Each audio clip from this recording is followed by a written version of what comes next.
All right, so we are walking up to a project that we have again in the Alamo Heights area. This one happens to be on Oak Leaf.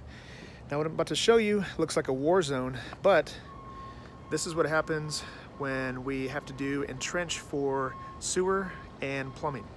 So what you see behind me is going to be the new master bathroom addition here in Alamo Heights. This is where all of the plumbing is for that master bathroom that we're having to do. We've got a big old mini X back there, and then behind me is where we're having to tie in the new sewer to the existing main sewer line in the alley. Fortunately, everything runs to the back on this project, so it makes life a little bit easier. We don't have to saw cut, curb cut, for the driveway or anything like that, but there are times when we do. Now with this project, it was very, very tricky. There's a lot of things that we did not know once we started demolition. There used to be a room addition right back over this way, lived kind of right in here. And when we got rid of the foundation, there was a bunch of old plumbing that we weren't sure was live.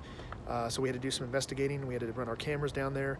It turns out that there were actually two sewer lines on this property. One was obviously abandoned, and the other one happens to run right over there where that big 250-year-old tree is right there. So instead of going that way for the sewer, we had to run this way.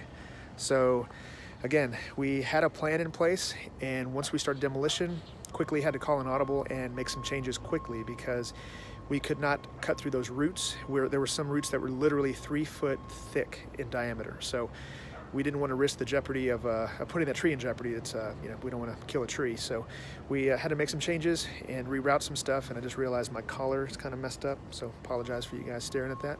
But anyway, we again, always have a plan in place, and things do happen during construction that adds to our timeline. And again, with this one, unfortunately, we have had a lot of rain.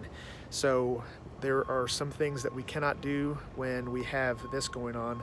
Otherwise, it becomes a big mud pit, and there's just no way we can work when the ground is wet. So again, having some time in the timeline is crucial because stuff like this does happen, unfortunately.